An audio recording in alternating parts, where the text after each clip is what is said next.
I pledge allegiance to the flag of the United States of America and to the republic for which it stands, one nation, under God, indivisible, with liberty and justice for all.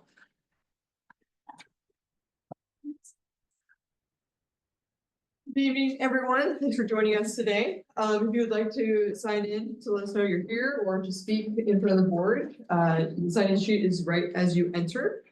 Any announcements?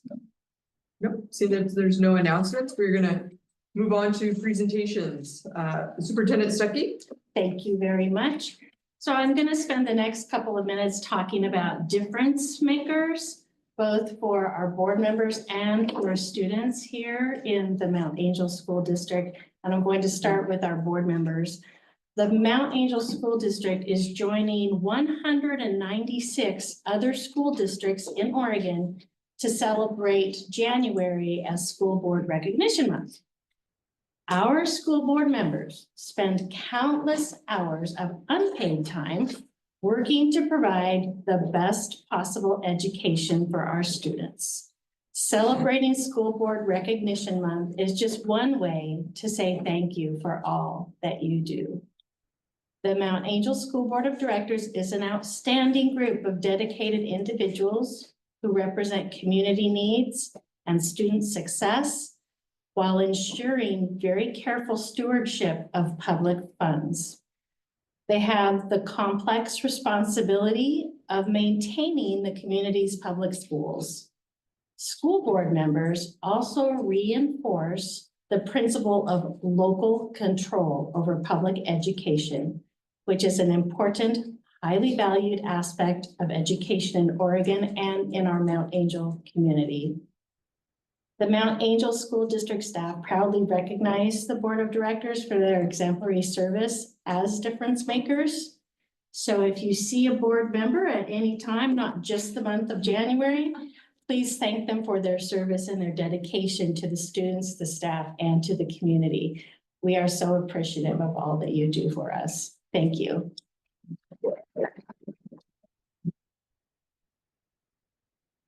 All right, thank you. And moving on to our leads. Yeah, more difference makers. That's This right. is great news. Tonight, we honor Mount Angel School District students for excellence.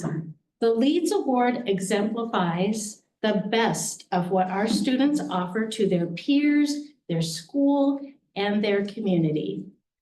LEADS, or LEADS, stands for L, leadership, contributions in and for the student body, or the school and or representation of the school in events. E, effort, short or long-term improvement in individual practices. A, achievement, unique skills the student represents for the school or demonstrates in the school. D, diversity and inclusion, contributions that increase practices of inclusion for all students in the school and school district. And S, service, contributions in and for the community and or the school. So tonight we recognize one student from each school who has demonstrated one or more of the LEADS characteristics. Each student stands out as a model of excellence for others. Tonight, each building principal will share with us what is unique about the student.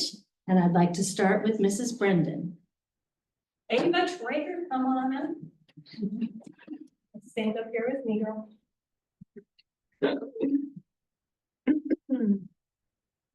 Hello, everyone. Here is great.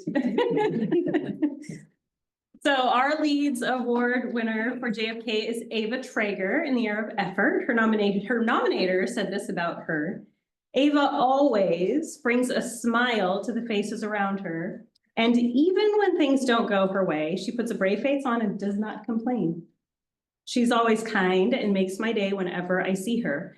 She's always enthusiastic when she sees people in the halls and always helps out anyone in need. She makes an effort to build people up rather than bring them down.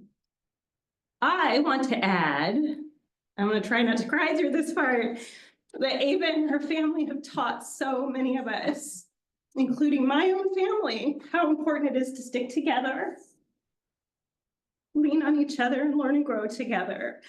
No one's great on their own. It takes a whole team to be excellent. So thank you to Ava, and thank you to Ava's family for being great role models. Please join me in congratulating Ava Traeger.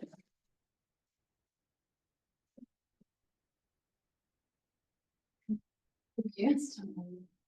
Oh, you gotta stay for a picture. The video was. Sorry, we just need to. Oh, you took a video, you. It was. I can airdrop it to her. Don't worry, parents, I won't creepily video. All right, now I gotta figure, us older people, we can't figure out the new iOS update. Gotta go back. All right, Ava, right here. 1, 2, 3, because Jill doesn't want to be in it. All right, thanks. Mr.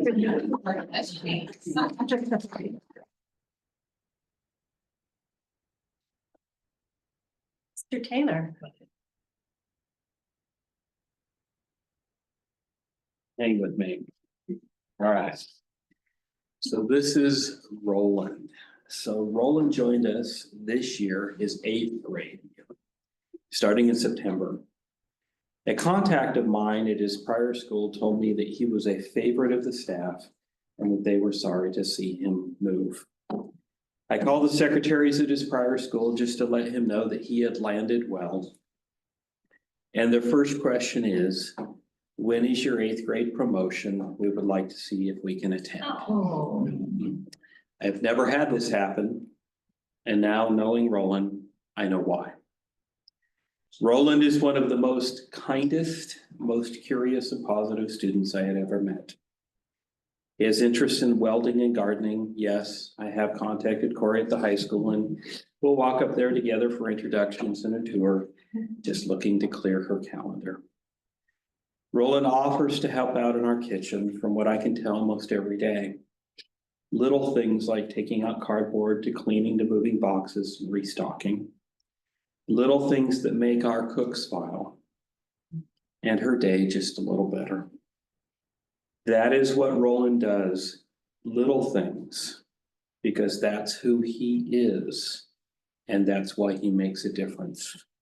Please join me in celebrating Roland as our Mount Angel Middle School lead student for January.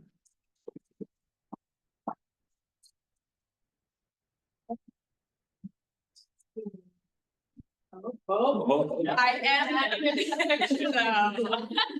That's Awesome, fine. thank you, Roland, thanks for all you do. Thank you. Thank you.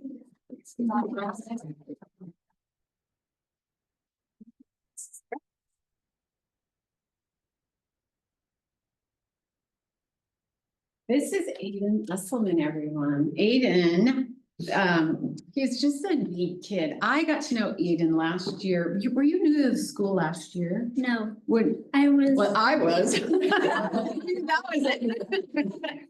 Anyway, you just caught my attention. You were just such a neat kid and we just got talking about some things, but your teacher did such a beautiful job writing about you. So I'm gonna read it to you, okay?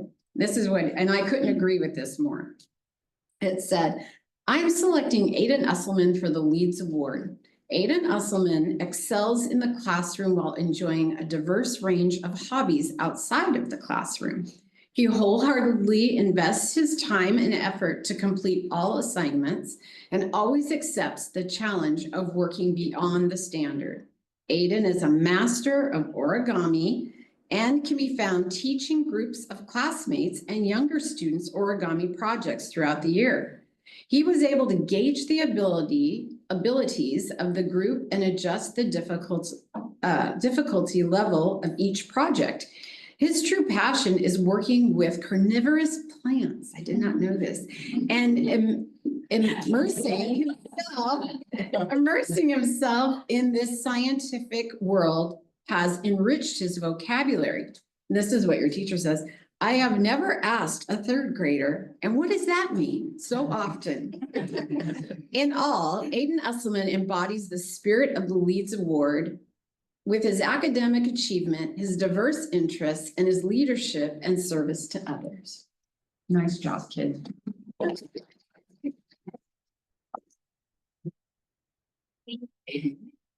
Right over Shake here. your hands. Thank you. Congratulations. Photo opportunity. Okay, ready. You were born to shine. I love it. All right here. And then I think we got mom sneaking up here. Oh, grandma.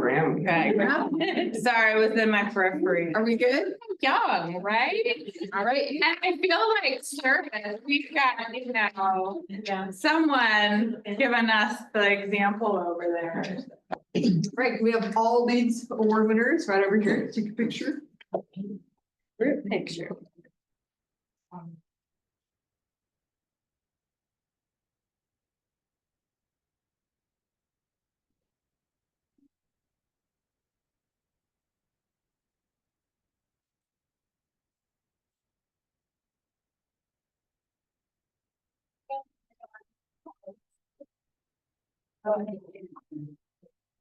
All right.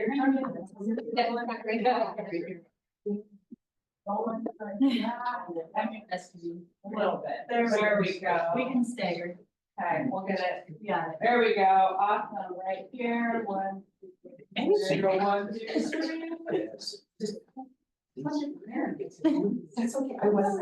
I mean, you're still a parent. Yeah, I would like a picture with Justin. Oh. Thank you, Steve. I know, first time is like.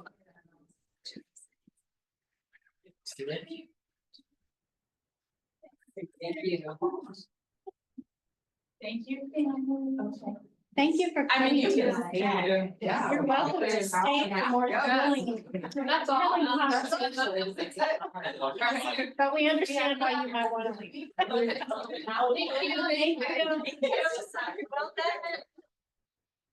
So I'm looking for. Emotional thing. Or- Ask about the Miller's plants. I know. Yeah. Very exciting. Didn't know anything different in this place. That's cool. Right. Congratulations. All right, Job. moving on to the high school leadership report. John is not able to be here tonight, but he did send his report, so I'm just gonna go ahead and read it. For leadership, our agenda has been filled with planning for the future assemblies for holidays like Easter, St. Patrick's Day, prom, along with future assertions for the graduation party for seniors. FBLA, as of right now, nothing much has changed from last month. They're running the concession stands through basketball games and at the student store during break time. Getting ready with the events that they signed up for to compete in and make districts in their respective events. For FFA, they recently have begun practicing for regionals and public speaking events and making objects to sell during shop classes for future events. And that was his leadership report.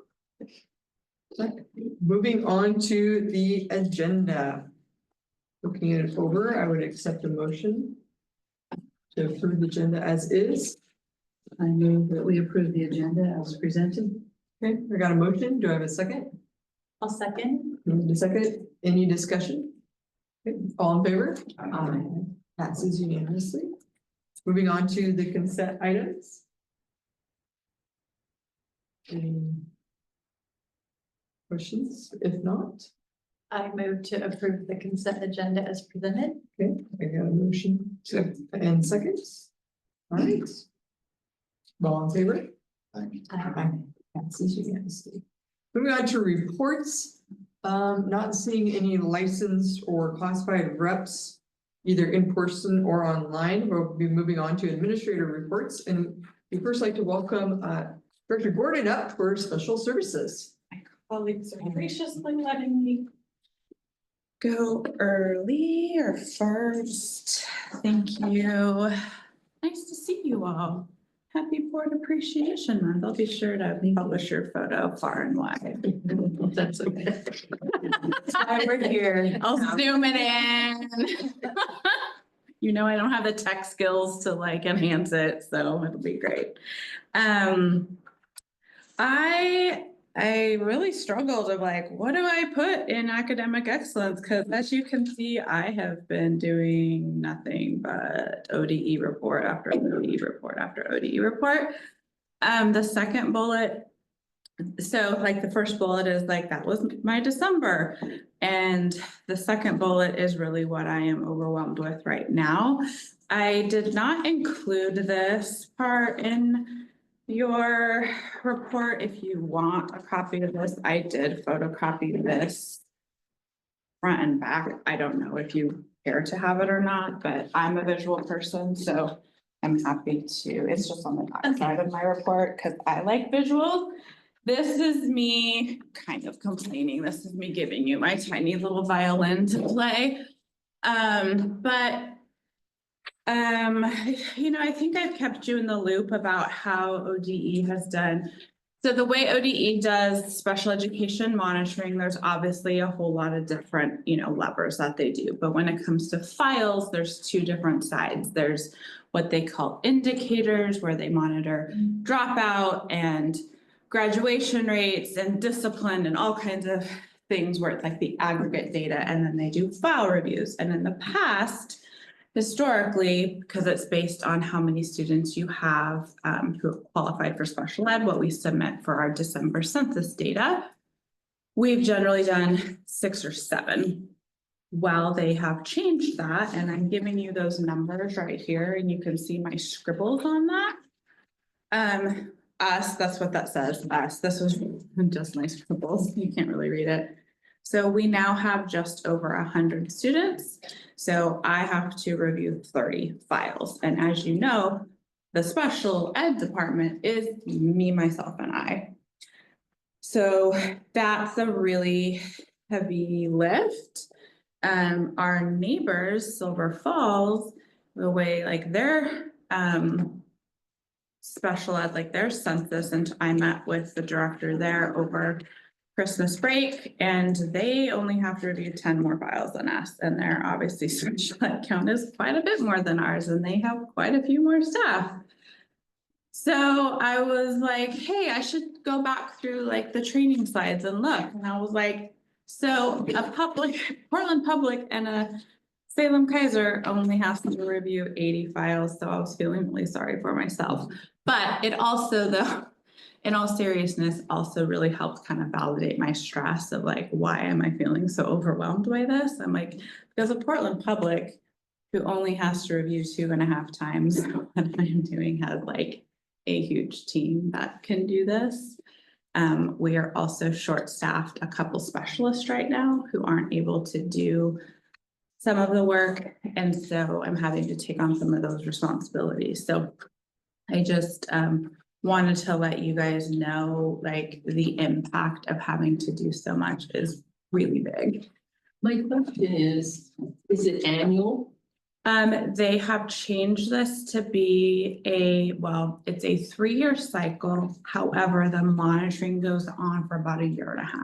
Okay, so we're in the cycle this year? Yes. And how long does each file take? Like how many hours? I mean, it's a lot of work. It's no So, question, there's a lot of work. I can't totally Give me answer that. approximately. So I can tell you that it's 594 standards. So, and I'm not going like one file at a time because it's Yeah. different standards. So like, You pull. because they're different priorities. And so like, I'm looking, there's like 3 different priority areas. So like what I did is I started with all of MAMS and I went through priority area 2, and then I put those away. And then I went through priority area 3 and I put all those away. So I'm kind of. So you randomly, I mean, but the 30 are random, right? So. Yeah, it's the they same had to meet 30 different criteria. Different criteria, and they're the same 30 that you look at all the standards for? Wow. Yeah. It's a lot. And so, you know, when it says like, did the IEP goals change over every 3 years? So I have to do that. I have to pick out all 3 IEPs. I have to flip it, like that one takes time. Others are very quick. When is it due by? It's due by Wednesday. I thought I had. This Wednesday? Yeah, I thought I had until February 15th. So, Rachel and I, have requested an extension. So, Wow, when did you get the notice? That's, well, that's been part of the issue. So they gave us notice and Jill and I had been meeting with our, county contact. And we didn't get the right information. And then over Christmas break, like literally I had already sent notice to the schools saying that I had until February 15th, I'm gonna pick up your files, we're gonna meet here, here, and here. And then over Christmas break, I got a new county contact that was like, no, that's the wrong date. Actually, it's January 15th that you have to do not just like the selection of the files, but also the review.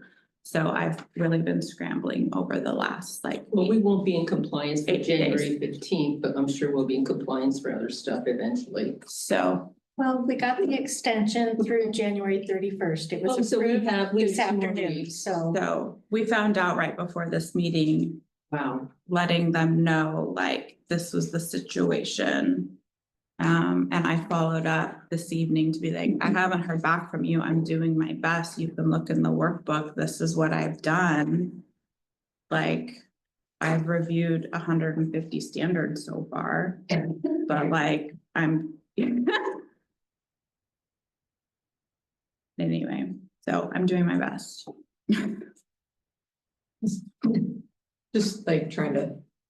Our special ed teachers at each building cannot help you. It can't be like a team of 4. It's just Not you. in that short notice because I'm doing it at night and on the weekends. Like I came in this weekend to do it. Right, but I if that can't was ask like- them to do it. If we didn't get the short notice like for the future. I'm familiar with. I would normally do that. And Okay, that was great. my plan with the Okay. February 15th Okay, date. But like right now, I'm like, oh, I have 15 minutes. Let me do, you know what I'm Yeah. saying? yeah, I can't do that. So it's just me. And there's no assistant, I mean, because some of the standards are only you could do, but some of the standards, I think, could be done by, some of them may be a little different that. Yeah, and the teachers couldn't help or the assistants couldn't. Again, if I had my original plan, yeah, that would have been what we would have done. So if you get the extension, will you pull them into? We have, we just got it. we just got it Wow. in January, the end of January, so we're. You also have to understand though, that we're short, like a couple related service personnel that's still only.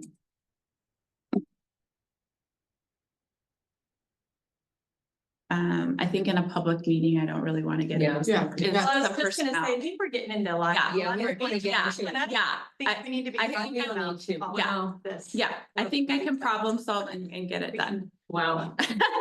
Okay, Thanks for the well, information. yeah, thanks for the information. So. I think Jessica will talk more about some things in Thriving Students. We're working on some. And you might hear from the other principals too, but we've got health screenings coming up like we always do. I was able to attend one of our Division 22 Standards Professional Learning. They had topics around equity, substance abuse prevention, and our implementation of health and which includes the CEL standards. So working with a superintendent on that. And like I said, Jessica will probably talk more. We're going to be doing as an admin team as we focus on increasing attendance, a healthy habits campaign. As you know, my role in that is really around like the social media aspect of that. So each of us has a role in that. But as we know, winter months has colds and flu and COVID and all of those physical health things, but it also has our mental health pieces as well. So looking at doing some of those. This is our last year for the School Employee Wellness Grant. This is year 6, which I believe we've talked about before. We are kind of grandfathered in this last year because our first year was in COVID. So they're giving us this last year to kind of spend down those last few pieces. So it's kind of like a third-ish funding. We're waiting. it goes to their board next week, so by the end of January, we should hear kind of those final things. We're really chomping at the bit, because we have this like big lag time of like no activities, like we do all these great things, and then there's like 2 months of like radio silence, which feels really weird. Yeah, so there's that. As far as, you know, safe schools, I really feel like we're still doing a lot around behavior and trying to expand our capacity there. In fact, this afternoon, we did another training with principals, sped teachers, counselors, one of our TOSAs around that. So that was really good. The ESD then lastly hired a new traumatic brain injury specialist, and she's been really great. She's already come out twice. She sent me some resources because, you know, I think we do a lot around like return to play, but we don't do a lot around return to learn. And so talking about that, and again, how can we build our capacity, which is hard to focus on when you're constantly trying to triage things. So trying to keep that in the forefront. Can I ask a question in the safe schools, the second bullet, you Oh. referred to YST, what is that? Yeah, so Just if you could just name the acronym. youth services team. Okay, perfect. Yeah. Trying to resurrect an old practice that kind of, again, went away during COVID, and trying to keep it really narrowed to the North Marion folks instead of like all, you know, 21 districts. So it's been, this will be our second meeting. We're meeting quarterly. Jervis, North Marion, us, Woodburn, you know, kind of like those of us Yeah. there. Yeah, Yeah, good. I know, it's great. Good question. In your priority 3, where it says, you know, you're thinking about the sustainability for future years for that employee wellness grant. It's just something to think about, potentially having the union take the lead on that, because I know there are other districts that their union runs that part. The origin of that was actually from them as well. Awesome. So, yes. And when it comes to budget season, that'll be something to consider. Yeah, thank you for that. Yeah. Anything else? Good. Thank you for your support. Thank you, Appreciate it. everybody. I'm ditching you, not because I don't like you. Mrs. French, would you like to go? Thank you. Yes. I think you were last month. So Yeah. Well, I wasn't here last. Well, that's true. Sorry. The last month that you were here. You know, I got, you know, here I have been doing so much better with the flu season than last year. I definitely, but the timing of that one wasn't great. So I didn't talk to you much about, or at all really, about my scorecard. So I brought it today. I'll briefly talk a little bit about it because Rachel may have mentioned it, but I'll save that for last. So I was just reflecting on, you know, why do you do things? We just had a half-day PD, and in this very room, we had 2 dynamic presenters that helped teachers walk through creating what's called a projection map. And they used iReady, their new math materials, to go through, look at those priority standards and decide, where do I want them to fall in the year? Granted, we're almost halfway through the school year, but this will be used next year. And if teachers can dive into where they've set them now, they certainly can use them. And I just, even in my past background, you know, I always think of this quad of strong instruction. I think of the standards. I think of the curriculum, the materials that you use. I think of the PLCs, and that's the cycle that says, okay, we've used the materials, we're working on the standards, we know about the instructional strategies. How are we doing? So that's your PLC. And then of course, the instructional strategies. That dynamic, those 4 things are so important. And that's why I feel like sometimes I talk too much about standards here, but it is so important. I've seen it before. If we can really be intentional about teaching them. I just want to share a quick little story about this. So we had these two dynamic presenters. They helped the teachers kind of take those priority standards that we've been working on and get them into that projection map. My aha moment, and just made me so happy, was when our Kelly, our PE teacher, said, "Kathleen, I'm loving this." I'm like, "You are?"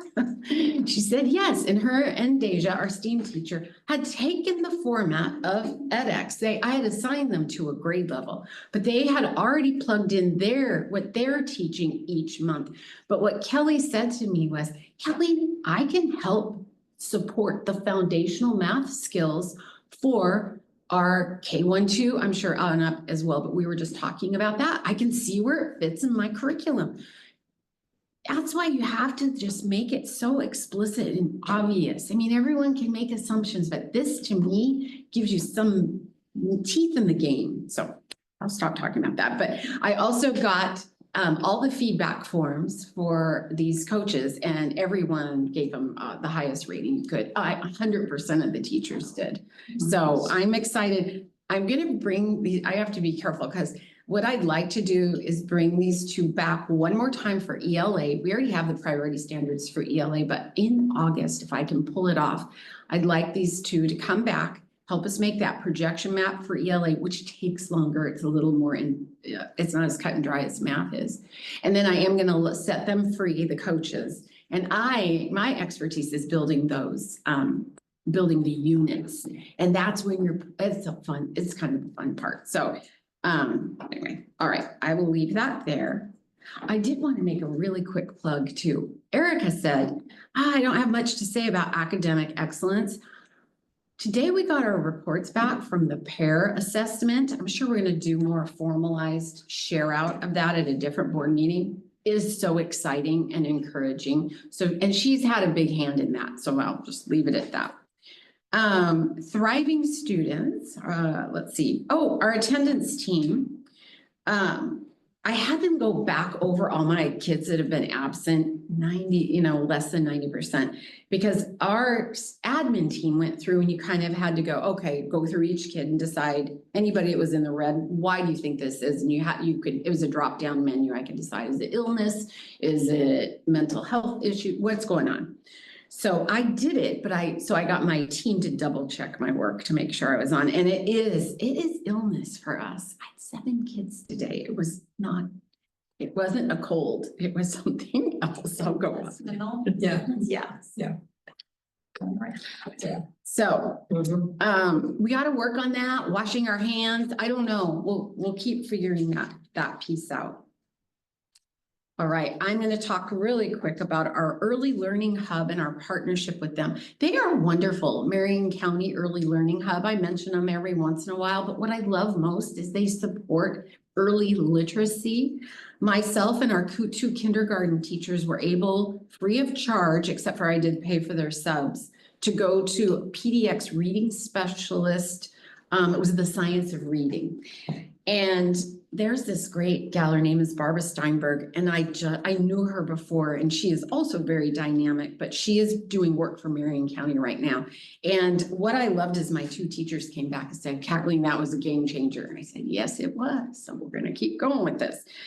They talk about, they blow, it's not like mind blowing, kind of the science of reading. You think of print concept, phonological awareness, the basics of decoding, right? What is happening in the brain when all that stuff is happening? If you can understand that, you're going to be able to figure that out, take that, and teach a child how to read. And it really comes down to that explicit instruction, routine, has to be systematic, precise, and you can't waste a moment. So our teachers are phenomenal. They're drinking from the fire hose, and it's my job to keep that going. And I'm hoping as we walk through the doors, even this year, we'll design it.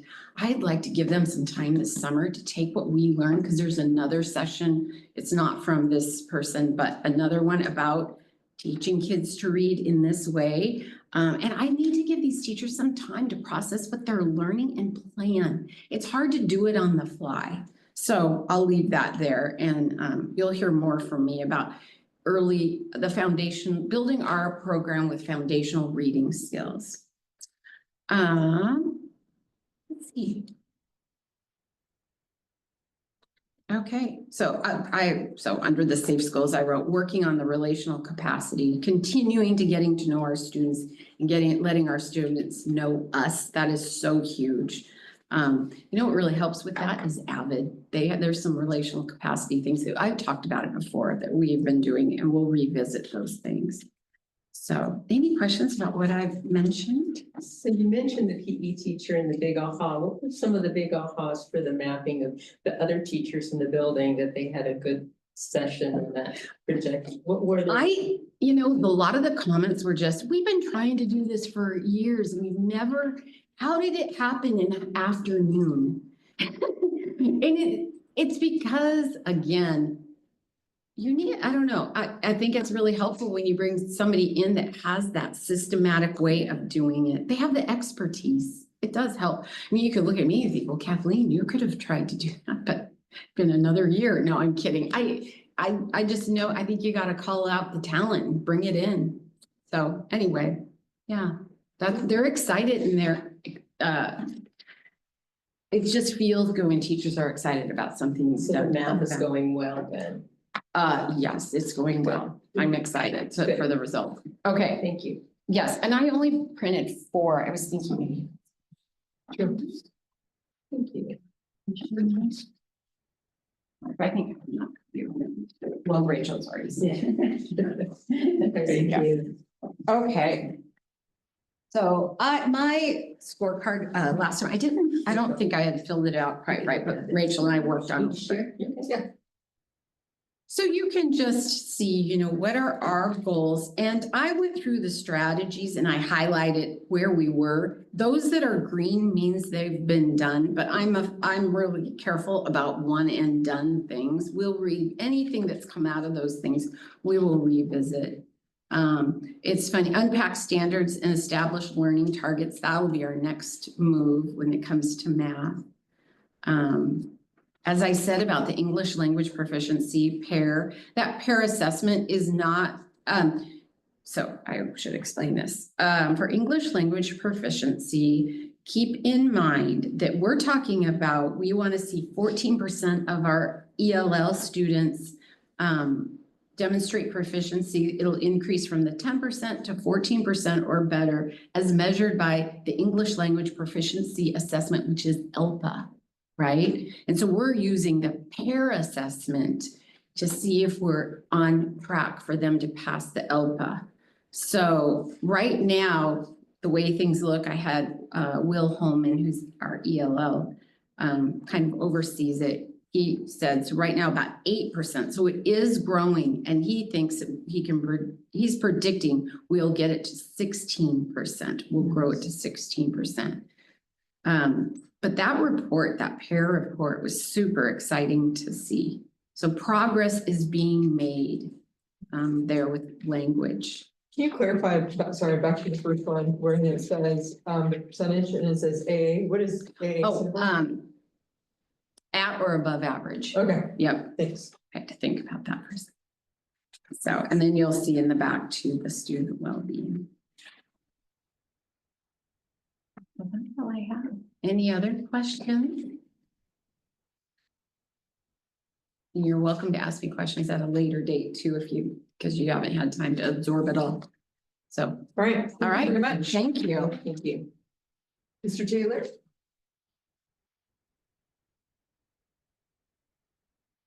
Good evening, Board Chair, Board Superintendent.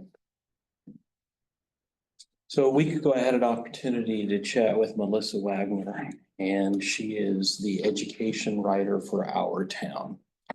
And she interviewed me to talk a little bit about what's the difference between the different generations of kids that I have seen, and she was interviewing other principals as well. One of the items, I did a little bit of research prior to this, didn't want to look silly. And one of the items that I looked at was some research around attendance, language arts, and other studies, and how particularly coming out of COVID, kids were looking. So language arts, about the same as pre-COVID, believe it or not. Attendance, pretty significantly down from COVID. And math, about 10 points down from COVID. So when we talk about math, and I talk about math being the long haul, this is the long piece that we've got. It seems to bear out not just here in Mount Angel, but in other locations across the nation as well. That having been said, we have a new curriculum called iReady, and we have something called MyPath.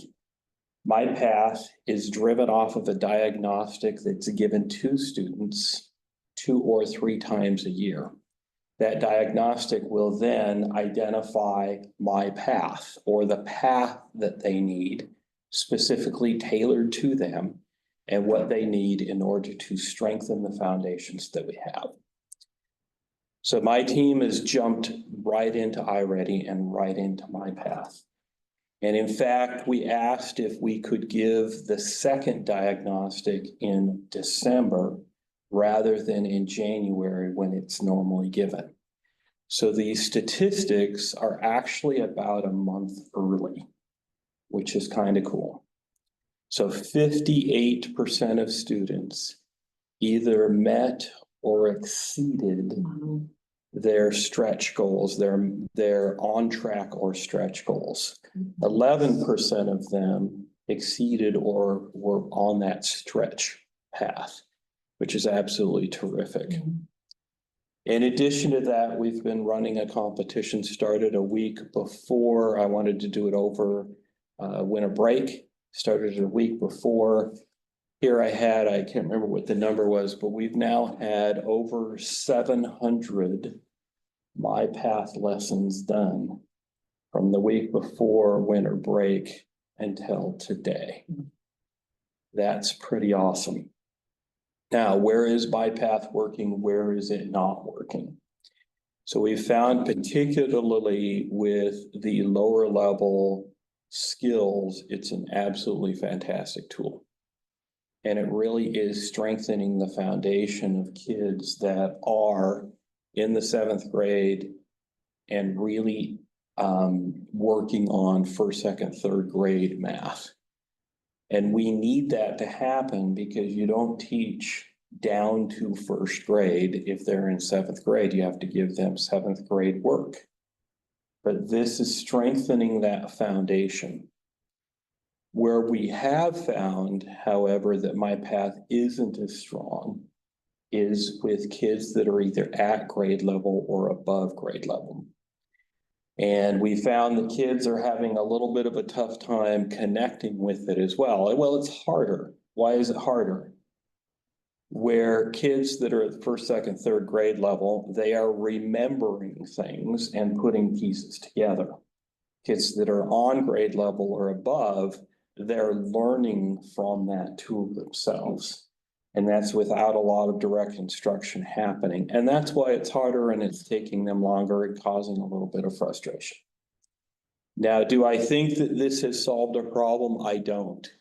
We have many students that are below grade level. In fact, if you look at our statistics, 24% passed this last year, which was just slightly below the Oregon State average. And why I said math is about 10 points off from where it was previous to that. I do think this is a significant help, however. So the individual that's currently winning our competition has done 58 iReady lessons from the week before Christmas to today. Pretty awesome. Now, he's a kid that started the year about a grade level below. And if you look at this diagnostic that was done in December, again, about a month earlier than we would normally give it, he is now at or on grade level, according to that diagnostic. And again, we've seen many kids jump 1 and 2 grade levels. Mostly those kids that were furthest behind. So I don't think this is a magic pill, but there's 700 lessons we didn't have kids go through last year that we have gone through this year. So again, I'm encouraged. I'll call it cautiously optimistic. I think this is going to help us make up some of that ground. But I think in the end, curriculum is awesome, but it all comes down to great instruction and great teaching. I'll pause there just for a second because that was kind of a big chunk. Questions? I think it's just great that you've seen all that progress. What are you thinking for those kids that are on grade level and may be a little bored because, or not liking it? It may be good for them, but they're not liking it. They're not liking the pill. So we're still a little bit early on, Okay, starting in September. But I think we now need to begin to take a look at what does enrichment look like. okay, because So, have a meeting actually with Miss Brendan, is it tomorrow, I believe, to talk to Khan Academy. And to take a look at what they have as an offering to see how we can push some kids forward. In addition to that, I have talked to my teachers about additional supplemental things that we can get to kids to get them pushed on. I'm not sure that my path is that solution. I think it might be something Right. else. Yep, great question. it's great that you're looking into that already. Thank you. Other thoughts? I think you're spot on with the frustration of the kids that are at or above. Having to not have that instruction and then to expect to do the lesson online, there is a lot of frustration. Yeah. Speaking personally on that one. Like you said, but I think the competition is great because, like you said, you're getting that many lessons done. It's really kind of targeting our kids that need the most help. And they're working towards something, and it's, like you said, 700 more lessons than were there before, and so anything that you can do to help those, our kids that are struggling the most is great. You put a new curriculum in, you identify weaknesses of that curriculum. It's great. I think we've identified that. We're working on a solution for that, so I think we're doing all right. So, grade 6 is currently winning our competition. First period Stearns is also winning our competition. And again, our student had 59 lessons and moved about a grade level there. Very happy with that. Yeah. That's wonderful. Another shout out, we had our winter assembly. We lost a couple of folding chairs there during a awesome game, which was a ton of fun. Don't feel bad about that at all. Not at all. And then another shout out to our winter band concert. Don't know if you had an opportunity to join there. I've asked our band leader to, and it was just an idea we came up with. He included the high school rhythm section, guitar, percussion, in with the 5th grade band. And you should have seen the 5th graders when they practice just one time together, to give kids an opportunity to see what's next and what it could be, particularly in the music program, and they sounded great. Questions? Thank you. All right, thank you. Thank you. Mrs. Brendan? Hello again, everybody. My entire report is there. I'm not going to go over every bullet point like I normally do. I'm going to hit some highlights in each section. So the first section on priority 1, academic excellence, the information I wanted to hit there are the pieces that say new information at the beginning. So the first one is lesson study / instructional leadership. And it's, to put it briefly, a time when I go into the same class for 5 days in a row, take notes, give the teacher a summary of everything that I see, use one of those lessons as a formal observation. But it's really just a deep coaching opportunity for teachers. And it gives me a much different picture of a standalone lesson observation or the quick visits that I have in the classroom. So that's something that I'm engaged in. I've done 3. I'm in the process of doing 1. I'll have another later this month. I have one in February, and then I have a handful more to do before the end of the school year. And then the other part I want to hit on is the math. So we'll have our first math PD with a live instructor tomorrow. It's the first half of the day, and then the second half of the day, the teachers will collaborate on the math materials. The middle school math teacher is also participating in that, so there will be an opportunity for a little vertical alignment. Overall, though, our materials, the teachers report that they're easy to navigate and that they are very supportive in all the right ways. It isn't as strong online as iReady is with the diagnostics and the data that's collected there. There are online pieces, and teachers are experimenting and dabbling this year. When I do lesson study next year with both math teachers, I'll be able to see more deeply what our implementation looks like and how we are using. I'll set some expectations at the beginning of the year for how to use the online piece, and then we'll dive in there that way. There is choice in the level of challenge that students would like to experience. And students do take advantage of the challenge when they have it. They think of it, I'm ready for the challenge. They like to challenge themselves. Instructional supports, teachers report that the gradual release of responsibility is a little tricky with these materials, especially that slower middle part. So the gradual release of responsibility takes the responsibility from the teacher models, and eventually moves it to the student gradually.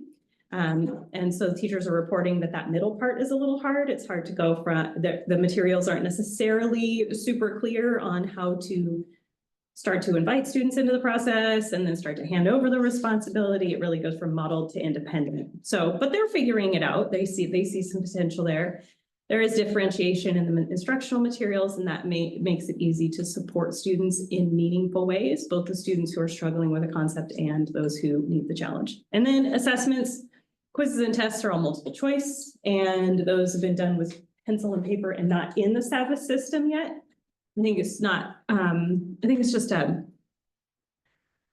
got to get our feet under us with what's here and then look at the online tools. So it's just a slower implementation, but we'll delve into the pre-assessment next year to learn more about what the diagnostic capabilities are.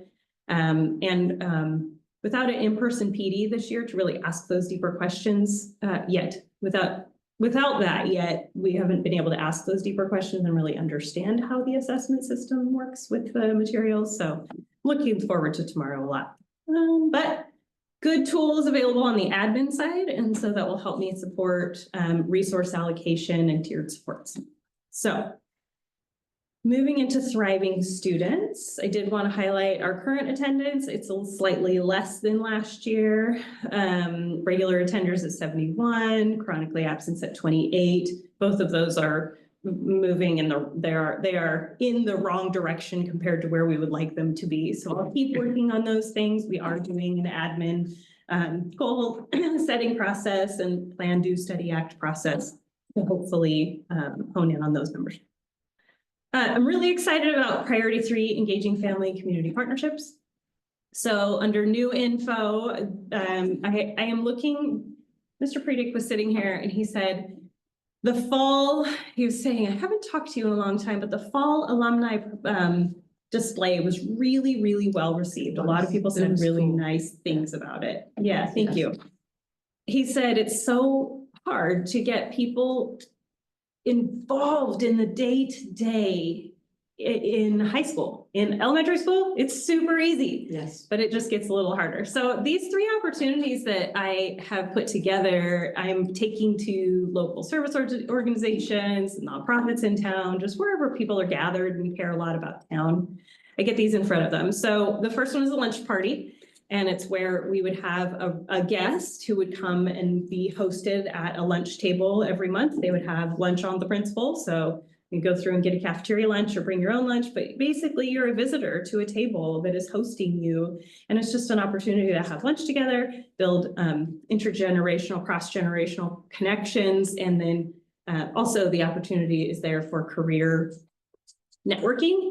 But I think really the potential is endless. There could be any types of great connections and mentorships that come out of that. JFK Study Hall, asking organizations to host a day of study hall once a week after school. So it's like Chamber Mondays or DMA Tuesday or whatever it is. They can bring signage and snacks and just be present so that kids can have a place to work and they don't have to help. Kids just really want to be there after school and they want a place to get their homework done. So I want to give them space to do that. And then Stronger with Every Step is just a way to nourish athletes with snack donations. So our athletes go sometimes from school, they come to school, they have breakfast, they stay at school, they have lunch, and then they may not eat again until they get home at night at 9 o'clock if they haven't planned well or if they don't have a way to have snacks with them. So this is a way to nourish our athletes so they can really represent JFK and Mount Angel really well out in their competitions. So those are 3 simple, easy ways for people to get involved that could lead to more. Like I'm hoping that the lunch party transitions into mentorships. Finally, with Safe Schools and Departments, there's lots of new information there, but the one I really want to highlight is that January through March and April bring an increase in suicidality and self-harm of all kinds, so all levels of suicidality. And this week's been a tricky one with some really big cases. So we are managing the increase with our students. We're putting up signage around the schools. We're going to do an awareness campaign on social media. We're going to make sure parents know where and how to get support, or if they want to get training, we'll put training opportunities out to our community too, but just making sure that the humans in our care and the humans who take care of them know that connection is key and that reaching out and just connecting with someone can really go a long way toward prevention. So, and then there's depression and anxiety with it, which accompany all of this too. So even if suicidality isn't the case, there's depression and anxiety. So there's just a lot of feelings to manage at JFK under Safe Schools and Departments. So do you have any questions about what I've talked about or anything else in my report? No questions for you, but I do have a question. How does Ms. Penny feel about study hall? What? So how does Ms. Penny feel about helping out at study hall? Oh.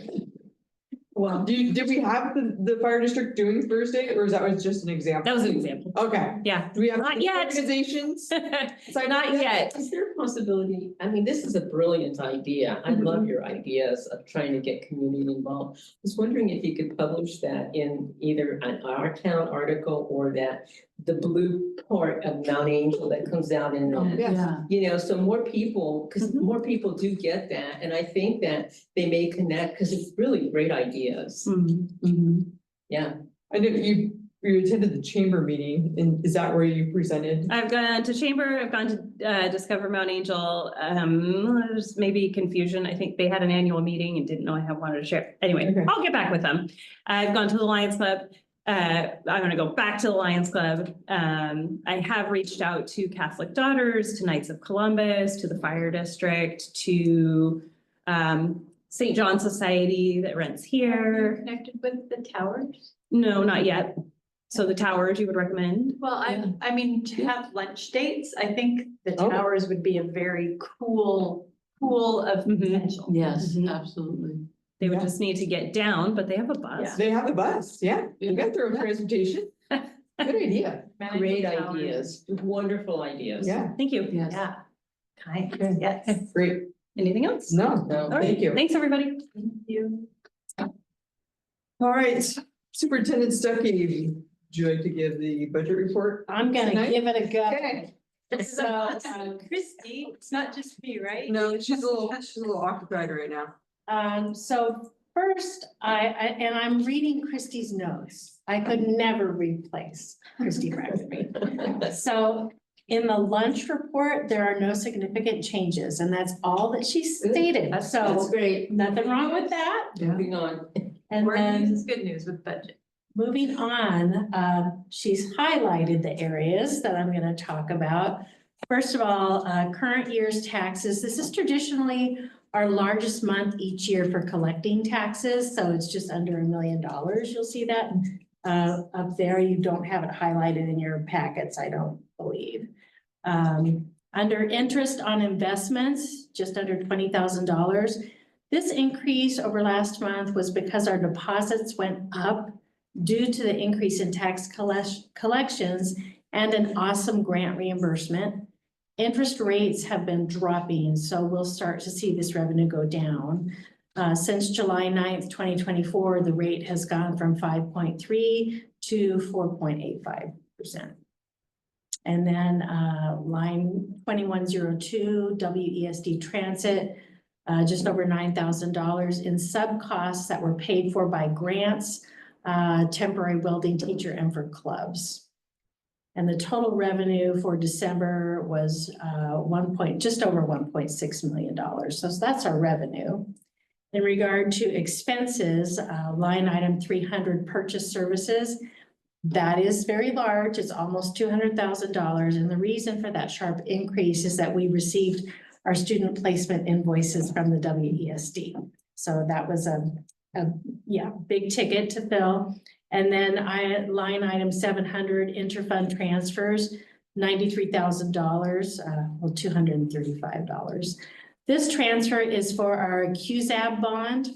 The transfer was initially made earlier in the year in August, but it was charged to the wrong account. That was reversed and a new transfer was done in December. Total expenses for December, $977,006 with a month ending fund balance trending at $1.143,779.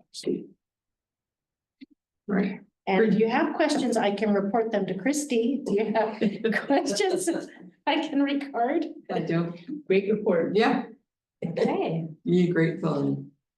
thank you. She'll have good notes for you. I guess it's still my turn, isn't it? It is. It is. Come on. Go. So for the superintendent's report tonight, I just want to say that I've added some new information that was not in the packet last Friday. And so we'll have student enrollment, which we always do, but tonight I've added some slides on the PowerSchool data breach.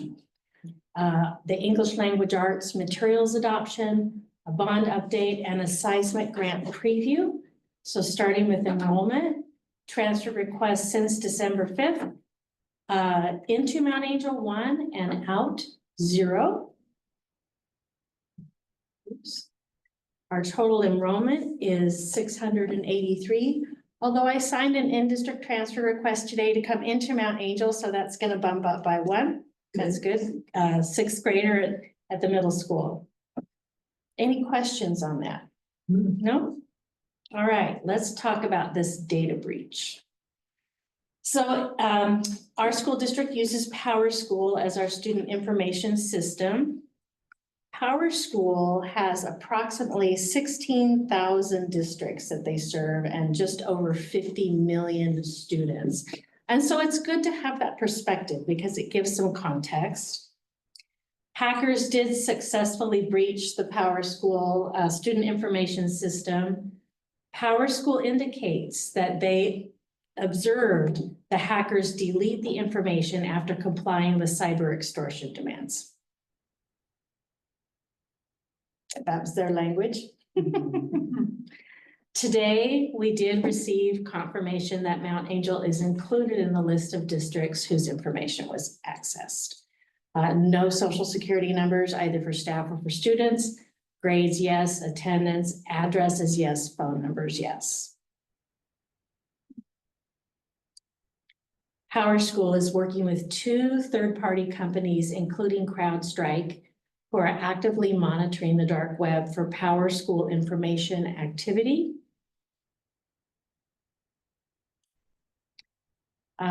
Along with other districts in our region, we're waiting for further guidance. We're in a holding pattern. I wish I could tell you that I know what the next steps are, but I don't. And there may be no next steps. It could truly be done, but we just don't know yet. PowerSchool does have a website for frequently asked questions, which I think is really helpful, and we sent that out today to families. Questions? We're in a new world. Yeah, I mean, the proactive communication is helpful. Yes. Not waiting, not trying to not say something. Well, and we encourage anyone that has questions to give us a call at central office so that we can talk with them. English, language arts, materials adoption. Hey, it starts this Wednesday, January 15th. I'm super excited about it. It's more or less a 5-month process. There are 4 major phases: organizing, which we've been doing; synthesizing, which is what the committee will be doing, looking at all of that information from publishers and scoring, making a recommendation, making sure to have a viewing for the community, and material disbursement and training. Major highlights of the process. And Mrs. French talked a little bit about the importance of essential standards, state standards tonight. That's the very first thing that our committee will be doing, followed by designing our own local material evaluation tool. It's great that the state has an evaluation tool, but that doesn't mean that it's applicable to what we need here in Mount Angel, so we develop one.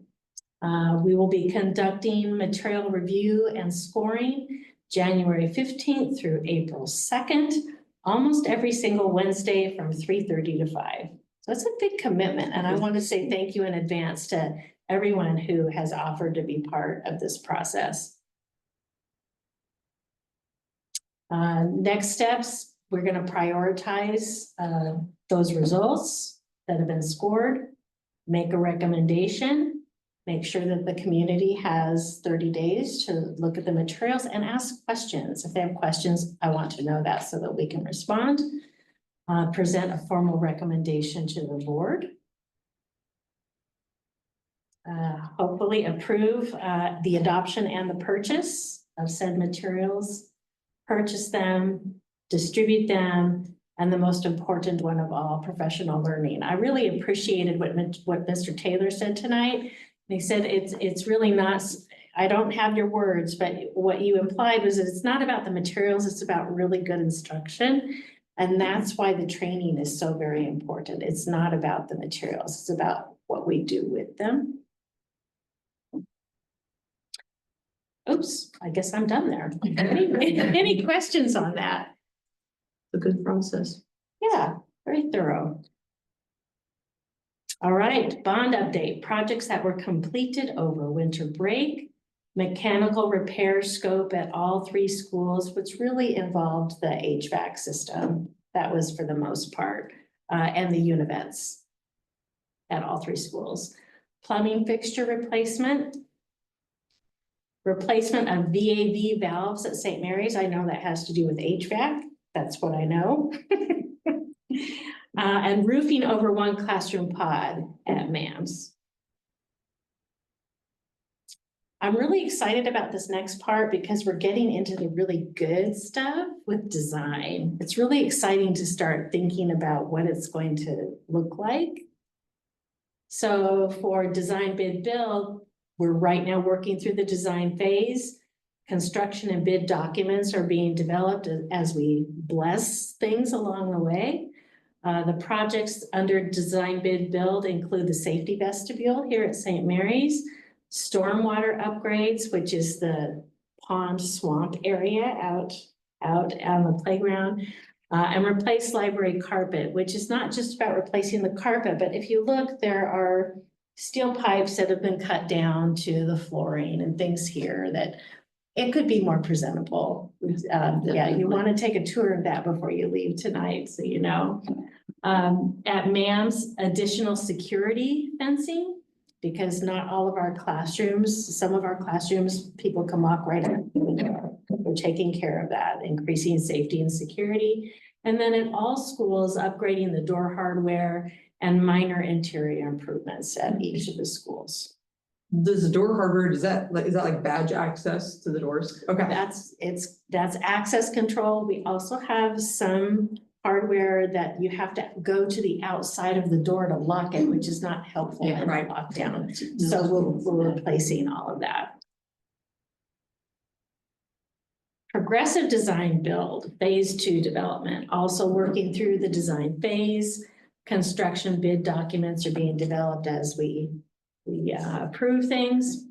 The projects under progressive design build, the major ones, the eaves siding here at St. Mary's, that will also include exterior paint and gutter replacement.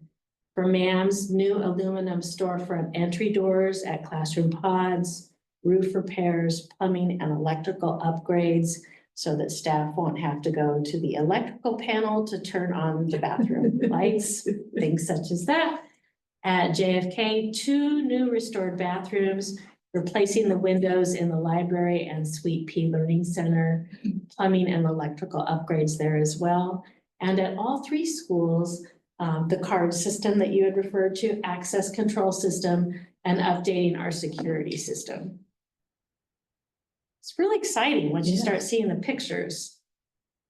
And next month I'll have those for you.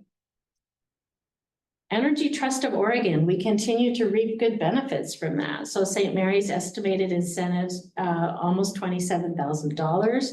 MAM's $113,000, really great, and that's because of the boiler.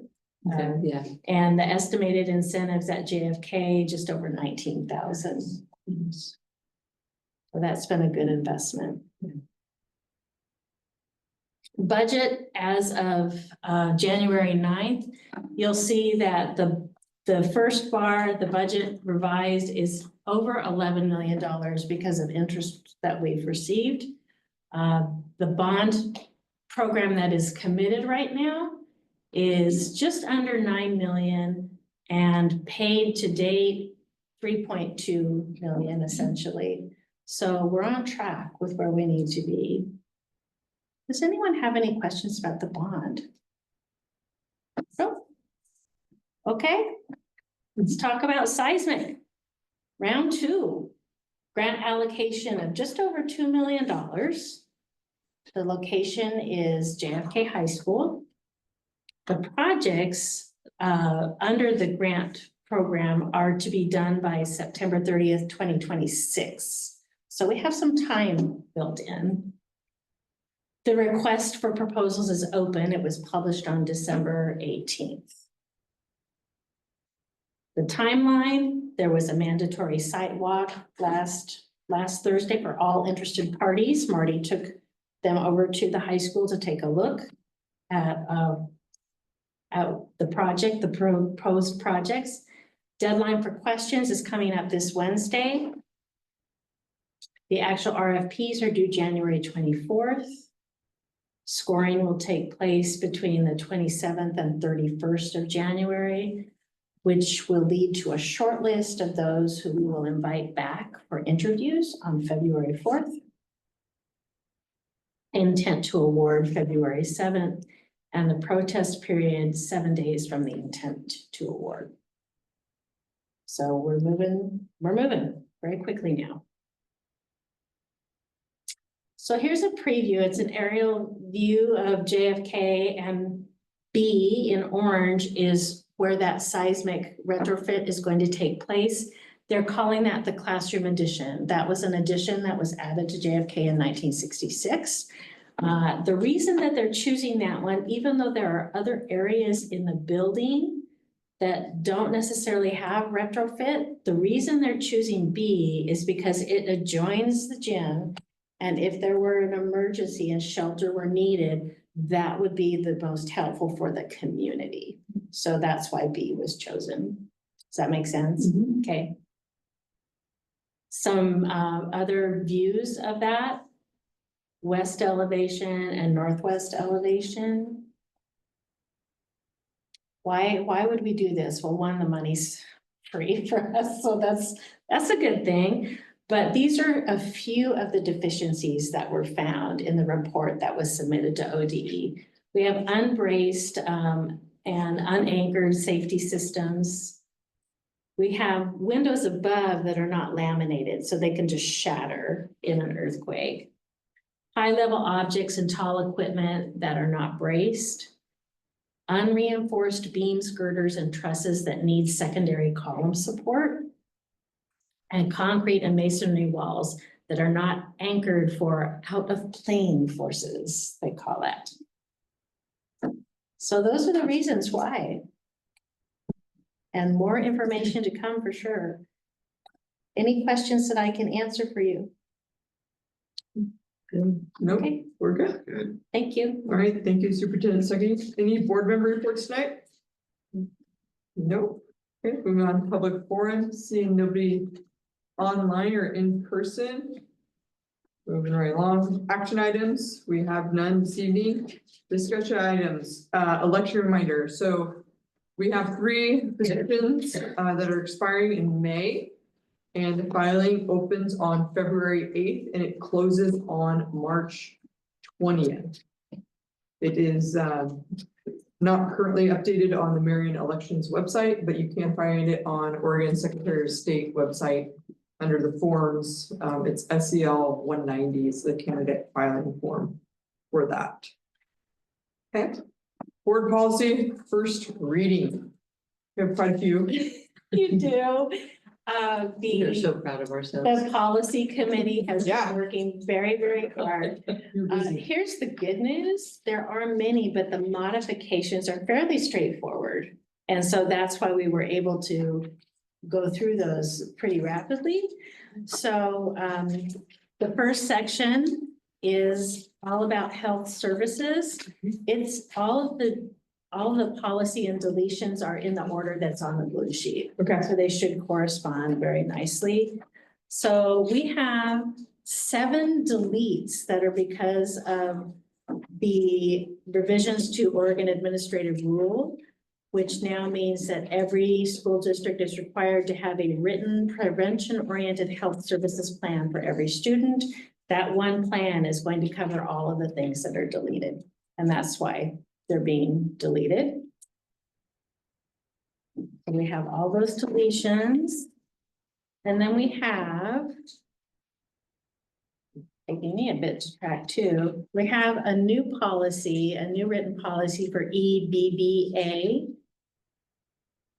It's highly recommended. Again, pretty straightforward. We went for it. There was one line in there that we changed, and that's on page 2, number 12. What we posed for your consideration is the district shall maintain a current list of employees required to have first aid, CPR, AED accreditation. So that was that. Any questions on that? Okay. Next, emergency procedures. We have 1 delete there, and we have 2 new policies. These are due to House Bill 3584 that was passed during the 2023 legislative session. The bill requires districts to adopt policy language about using electronic communication to notify parents, guardians, employees within 24 hours of an incident. I believe that we do a much better job than that and already have so many of these things in place. But there are still 2 new policies, 1 highly recommended and 1 required regarding safety threats. And then EBCB, emergency procedure drills and instruction. The policy committee looked at this and decided that we could probably live without tsunami drills. So we took those off. For your consideration, of course, that's what's proposed. So that's all there is under emergency procedures. Would you like me to keep going, or do you want to discuss? I'm good, let's keep going. Yeah. Keep going, okay. Reporting child abuse. So the Oregon Department of Human Services reports the purpose of Senate Bill 231, which was signed in 2023, was to align the state law with the agency's processes for receiving child abuse reporting. This is something the district was made aware of. I am not convinced it's something I've seen a change in the process for. Yet we do have policies for your consideration tonight that are required under this. You will see GBNAB, JHFE/JHFE, plus 2 ARs that go with that. 1 required, 1 highly recommended. Then you have the the opposite of that because one is for personnel and the other is for students. So you have the same letters, they're just juxtaposed. One policy and again, 2 ARs, one required, one highly recommended. And then under special education, there were changes to IGBAFAR due to the passage of Senate Bill 756 in 2023. This requires district employees who are assigned to work with students who are on IEP or 504 plans to be invited to attend a student's IEP meeting, which is helpful. It's a strong, good thing. But it does make some changes there to that, as well as IGBAG due to the passage of Senate Bill 758 in 2023 that adds language to independent educational evaluations that allow students or state that parents are entitled to examine what's within a file. So those are your policies. Questions that I can take back to the policy committee? No, just really appreciate all the work that the policy committee is doing. That was a lot. There'll be more next month. We're on a roll. Just cranking it up. To say that this policy committee, everything else is like that? Okay. Well, we appreciate your hard work. I don't have anything else. No, okay, all right, meeting is adjourned.